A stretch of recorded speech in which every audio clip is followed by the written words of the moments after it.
What's up, everyone? Thanks for tuning in today for another episode of Niners News here on 49ers Hive. My name is Zach Hernandez, and I'm joined by co-host Matt Llewellyn.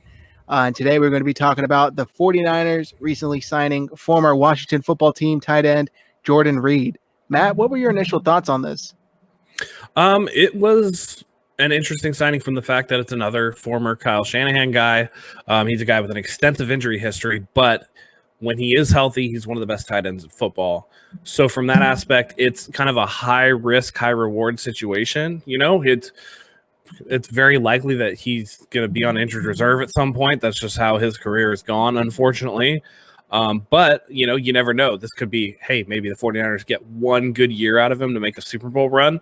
And when he is on the field, he's one of the most dynamic tight ends that the league has seen in a long time. So for me, it's just one of those things where it's going to be, you know, it's a heavily incentive-laden contract where he's not going to be making a ton of money. It doesn't, you know, some people I saw on Twitter saying like, oh man, I'm so worried about George Kittle now. What does this say about George? It doesn't say anything about George. You have to understand, and, you know, we'll get to this later because there's other rumors out there about them picking up pieces. A lot of this has to do with the fact that we are going through a pandemic in our country, and the extra depth is just going to help. That's why there's expanded rosters this year. That's why there's all this other stuff. You want to get as many bodies as you can in here and early enough that you can learn the playbook. You can, you know, try to contribute the best that you can because, you know, heaven forbid one of the 49ers players comes down with, you know, coronavirus and has to go on the shelf and has to go on the reserve list. You have another guy right there ready to step in who's been here since the first day of camp. So from that perspective, it just makes the most sense to me. Two things you touched on there that stood out to me. One, Kyle Shanahan, he loves his former players. He loves guys that are familiar with his system. We've seen it in Tevin Coleman. He brought on Logan Paulson. He just, no matter where you are, if you play with a little bit of Kyle Shanahan, he loves loyalty. I feel like that stands above everything else to him, and familiarity with his system. You know, he probably thinks this is a guy that's going to be able to come in day one and probably know about 80% of what we're doing here. So why not go with it? And two, definitely the insurance. That's what I saw this as. I saw this as an insurance signing in case, like you said, somebody gets COVID, somebody was around somebody that has COVID, and then they're suddenly off the team for 2 weeks. You know, so it's just, this isn't normal. I keep saying that, you know, to everybody, nothing is normal anymore. There is no normal. So it's like, this is going to be the new normal going into the NFL, is getting as many good guys to the position. I know it kind of sounds funny because that's what you're probably thinking, Zach, that's what they've always done. But no. Now they're really doing it. Now they're really trying to get as many starting caliber players at each position, regardless of who they have there and their number one spot on the depth chart, because you never know what's going to happen. So I was kind of, I don't want to say surprised by the signing personally, but it did take me back a little bit in the sense that they were rumored to be looking at Jordan Reed and former Tennessee tight end, former 49er, Delanie Walker. Why do you think they went with Jordan Reed over Delanie Walker, Matt? It's the devil you know versus the devil you don't. I know 49er fans are really familiar with Delanie Walker. He was here in the Jim Harbaugh era, and he was really good. And, you know, it was sad to see him go. I actually preferred him over Vernon Davis. I thought Vernon Davis was a little bit of the sizzle, while Delanie Walker was more of the steak and, you know, the meat and potatoes. You know, Delanie Walker has been sought out by other teams as well. And again, if you're looking at just a depth piece and people speculating on how this affects George Kittle, I don't think Jordan Reed does, because he has such an extensive injury history and he's such a high risk that Jordan Reed's going to be willing to take that contract, and there's no other teams that are going to bid up his services. Delanie Walker still has enough respect around the league where you hear teams like, you know, the New England Patriots could be interested in him. You know, there's a couple others that could be interested in him. And so then you look at yourself, oh, am I going to get into a bidding war? And if you get into a bidding war, now you are eating up cap that needs to go towards that Kittle extension. So for me, the Jordan Reed signing, because the fact that, you know, he was drafted in the third round the last season that Mike Shanahan was the coach of the Washington Redskins, and obviously, or now the Washington football team, and Kyle was there as well. So they're familiar with him. They picked him. So, and you know, you said that Kyle likes to pick the guys that he thinks are loyal. Kyle also is kind of in love with the way that he picks players. He's in love with his guys. So if there's, we saw that with Tevin Coleman. So if there's any way that, hey, I can get a guy in here that I know that I helped, pick and was the process of, same thing with Kirk Cousins. He was there and he wanted Kirk Cousins before Jimmy G came to San Francisco. And so, he's got this thing where he really likes the players that he picks, that he identifies. That's why, for better or for worse, I expect CJ Beathard to make the roster again this year. It's just there's something about him that Kyle Shanahan likes. So I expect the same with Jordan Reed. And then when you add in the fact that nobody really was bidding for Jordan Reed's services, it makes him a cheap depth option. It's kind of like the Jason Verrett situation where it's just like, hey, let's just roll the dice and see what happens. There's really no downside to it. If it doesn't work, it doesn't work. He goes on IR. Doesn't really cost us a bunch. And, if it does work out, then great. We get more talent to make a Super Bowl run. So for me, there's really no downside. There's just somebody that, at his best can complement George Kittle. And I saw on Twitter that people were talking about, man, the way this could open up the 49ers offense down to the red zone by running play actions with Reed, and Kittle, and perhaps a third tight end. You're running 3 tight end sets and they still don't know whether you're going to pass or run. That could definitely bolster the 49ers offense. So if Reed can even be, a part of what he used to be and stay healthy, it's a win for the 49ers.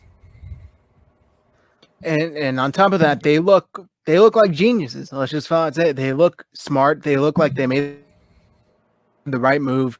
Because if it doesn't work out, I believe I read that the majority of the contract is incentive based and non-likely to be earned incentives, which if I understand it correctly, they earn differently against the cap, count differently against the cap. So, they're not on the hook for a lot of money here if it doesn't seem to work out. But at the same time, if it works out, everybody's like, man, nobody was even thinking about Jordan Reed, and Kyle Shanahan, John Lynch went out and found this guy, and now they're lethal.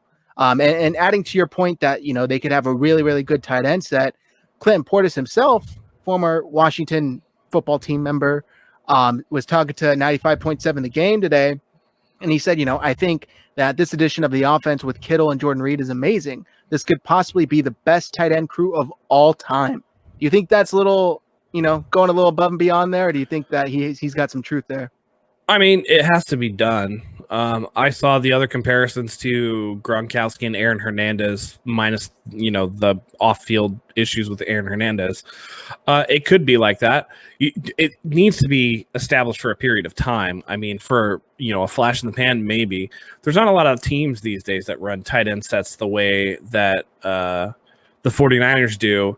And it's not the old tight end sets of, the 80s and the 90s where the tight ends were mainly inline blockers for the running game, didn't really catch a lot of passes. That was back in the day where, the Tony Gonzalez's of the world were really rare. And the tight ends that you saw on the field were essentially just the 6 offensive linemen, So for this, they could be very dynamic together. And I think they could be the best tight end duo in the game. George Kittle's already the best tight end in the game. So to add anything to that is just, a fluff. It's just icing on the cake.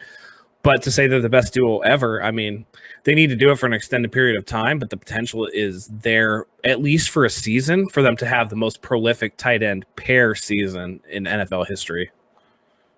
Certainly some high praise. Now, let me ask you this. Does this automatically mean Ross Dwelly's out of there? Or I know you touched on possibly some 3 tight end sets as well. Do you think Ross Dwelly's still in the mix, or do you think the Jordan Reed signing kind of has the writing on the wall for him?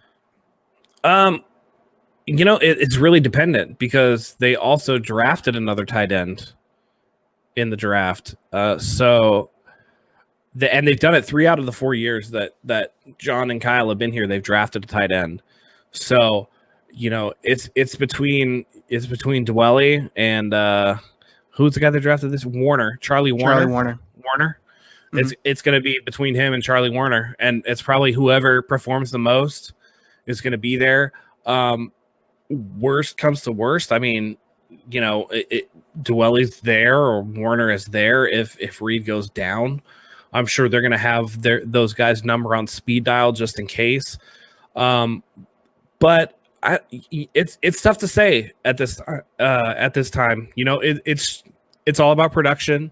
Dwelly came up big in a few a few situations last year. So I think that he would have an inside track to stay, especially when you think about, Garrick retired, Toilolo's gone, so if they keep, it's conceivable with the expanded rosters that they can keep 4 tight ends. And if that's the case, then I think Dwelly would stick around. Yeah, like you said, it's always tough to kind of predict these things in the beginning of August, especially the way this offseason is going. Especially this year, yeah, because we don't. I mean, I'm not 100% sure on what even the final roster count is and how many guys. I think are they allowed to have 80? That's what I've heard. 75 or 80.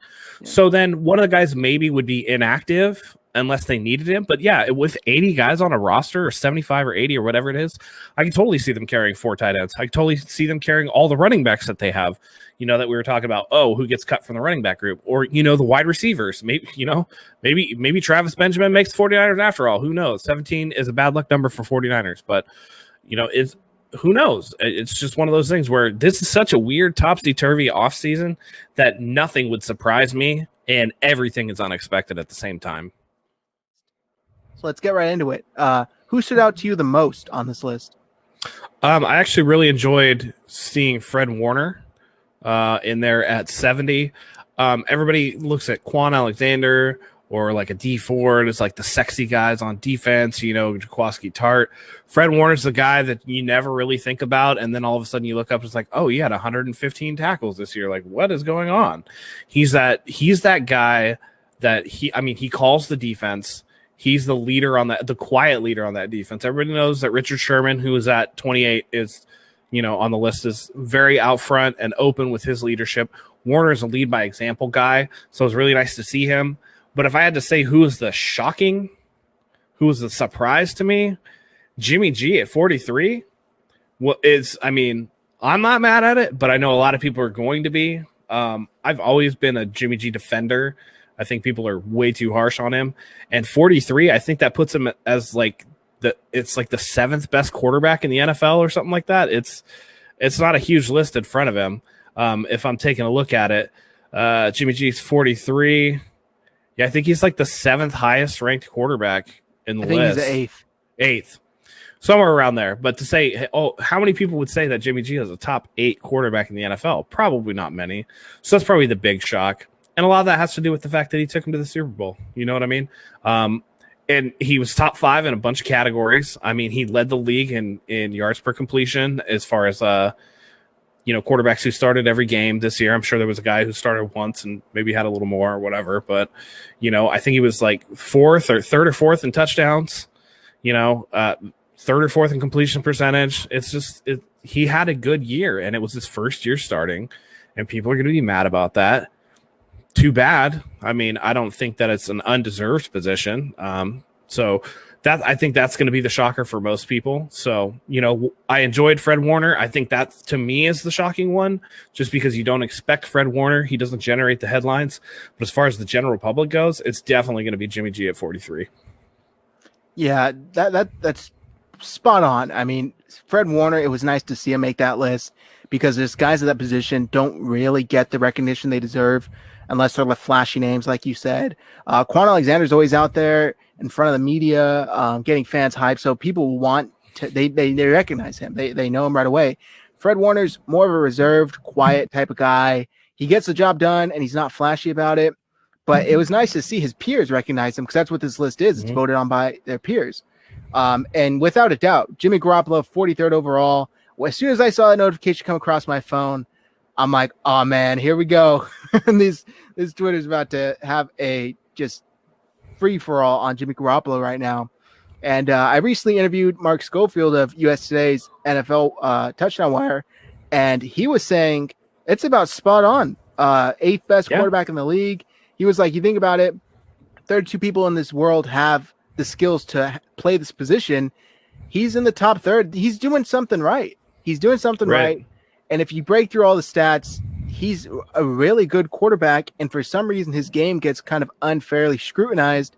And you could chop it down to, and I talked about this on the Red and Gold Center podcast I do with Anthony Perry.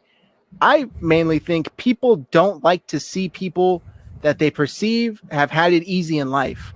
And I think mainly people are thinking Jimmy Garoppolo has relatively had it easy so far in his career in the NFL. He's good. So you're playing the good looking card. That's what's going on. That too. Yeah. But it just performance-wise as well. You could argue that he lucked out by getting drafted to New England. You could argue he lucked out by sitting behind Tom Brady. You could argue he then lucked out by getting traded to the best offensive mind in football in Kyle Shanahan. And I don't agree with this. I'm just saying the argument as to why people hate on him and don't agree with it. And that kind of clouds their judgment when it comes to seeing all of the good things that he actually does do. Because like you said, he was top 5 in some really, really key stats. I don't have them up here now. But he was the only quarterback to be top 5 in all those stats. And the thing that I think we need to remember is this is voted on by their peers. Like I said, so it's not random people with an egg on Twitter telling you this. Mm-hmm. It's NFL players themselves that played against him, that beat Jimmy, that are saying this guy deserves to be in the top half and the top 10 quarterbacks in the NFL. So that's what stuck out to me the most. Do you say anything? Yeah. Well, I mean, to counter that argument, I would say he went to a small school, and I mean, he's a little bit undersized for the position. He's 6'2", so it's not like he's Tom Brady 6'4", 6'5". And then speaking of Tom Brady, that is as much a detriment as it was a help. I'm sure you're sitting behind the greatest quarterback of all time, sure, but you also did it for the first 4 years of your career. That's 4 years of your youth that are wasted. That he could have been playing somewhere. So, there's trade-offs to it. And I think that's an easy cop-out. People see Jimmy and they're like, oh, well, he's good looking. Oh, well, he got this deal or whatever. Now his deal looks like a bargain, by the way.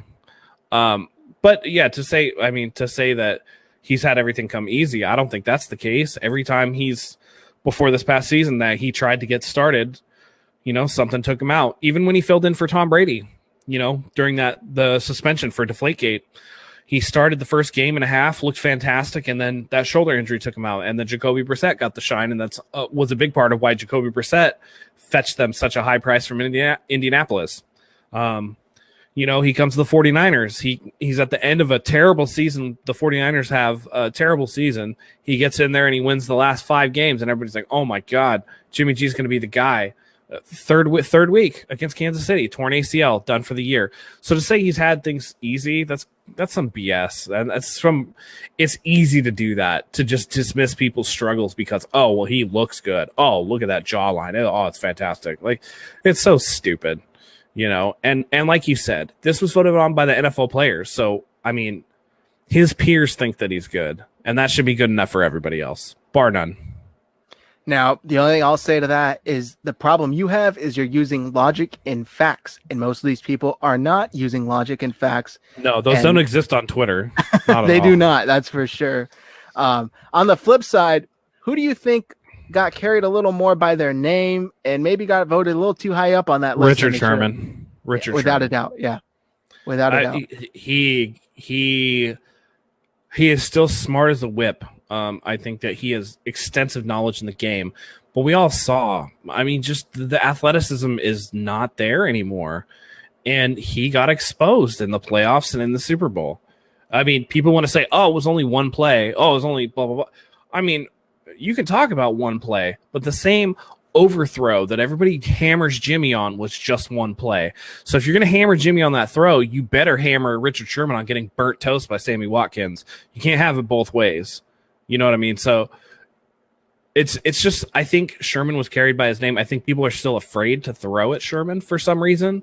I think that he's fair. He plays off-ball coverage all the time. I think I don't want to say it's easy to throw against him, but I think that you could come up with a plan that takes advantage of that. If they play off, just check into, hot route the receiver into a quick slant or something, you know what I mean? Something that, or, something that's just going to get chunk yardage. There's been multiple instances of them giving up, a 3rd and 6 and they get the first down because Richard Sherman gave up that short underneath route because he has to play back, because if he plays close and that receiver goes on that fly route, he's done. He's not catching up. And I know there's been some anecdotal evidence that he'll keep up with somebody here or there if they take a bad route, but for the most part, he just does not have the athleticism anymore. So I think he, much like Darrelle Revis in the last 2 or 3 years of his career, and that's funny to say because those guys go at each other, but Revis was a little bit right. Not in saying that cover 3 is like bad, that you're not, if you're not out there on an island, like that's BS. That's stupid machismo crap. But when Sherman called out Revis for getting burnt, and then Revis did the same thing. I mean, it's not untrue that Sherman has been exposed by some good receivers. Devontae Adams in the NFC Championship game. It's happened. So, I think he was way too high up on the list. Richard Sherman definitely got carried by his name, by his reputation, as did Tom Brady, I may add. Yeah. He was really high up on that list, and I'd like to argue he shouldn't have been that high. Well, to be fair to Tom Brady, he also didn't have shit to play with last year. I mean, they had garbage. I mean, garbage. It was awful. New England had literally 0 good skill players. They took a wide receiver in the first round that couldn't do anything. So, let's see what Tom Brady does this year, because doubt Brady to your own detriment. And I just want to add, I don't think Sherman's a bum. I just want to get that. I don't think he's bad. I think he was placed too high relative to his performance and his deficiencies going forward. So I don't think anybody can say with any honesty that Sherman isn't on the decline as far as being that elite cornerback. He's still a good cornerback, but I don't think that he's that tippy top guy anymore. Yeah, and definitely, relative to other players that were kind of ranked similar to him, I think, like you said, with all due respect to him, he's still a good corner, but maybe not that high up. George Kittle, Matt, obviously was ranked number 7 overall. Yep. Do you think that was about right, or do you think he should have been higher up on that list? I think, by the way, one last note on Richard Sherman before we move off. He was ranked ahead of Jalen Ramsey. So... as for George Kittle, if you're in the top 10, you're money. He's the highest ranked tight end of all time on the NFL Top 100, higher than Gronk ever was, which has pissed people off. I mean, people are mad about that. But I mean, Kittle is a beast. Everybody sees the highlights. Everybody's seen what Kittle has done against the Saints, where he took that 4th and 2 and essentially dragged 4 people for 40 yards. It's just one of those things. So. I think he's, again, anytime you're inside the top 10, you're an elite NFL player. So I can't really begrudge him not being, say, 5 or whatever. That when you get to that elite level, the difference is you can measure in millimeters. You know what I mean? So if he has another great season this year, maybe next year he's number 3. You never know. I do expect that quarterbacks will occupy the top spaces for a long time just because of the position. So, that notwithstanding, I mean, he did us damn proud. I'll say that. Yeah, it was nice to see him get top 10 and that high up. The only thing I kind of had, the only agreements I had is that Michael Thomas was above him. And call me petty, I just don't think Michael Thomas is a better football player than George Kittle. To be fair, Michael Thomas did set the single season record in receptions this past year, so that's probably a large part of it. Yeah, and that's fair. I just personally, if you're building a team, I would go with George Kittle over Michael Thomas 10 times out of 10. But I think we're going to leave it on that, guys. We're going to wrap it up. Make sure you follow us on Twitter. Our handles are below on the screen. And make sure you subscribe to the channel. Drop a like and comment below. What were your initial takeaways on the 49ers 5 players that made the top 100? Do you think there were any snubs? And who do you think made the list that shouldn't have?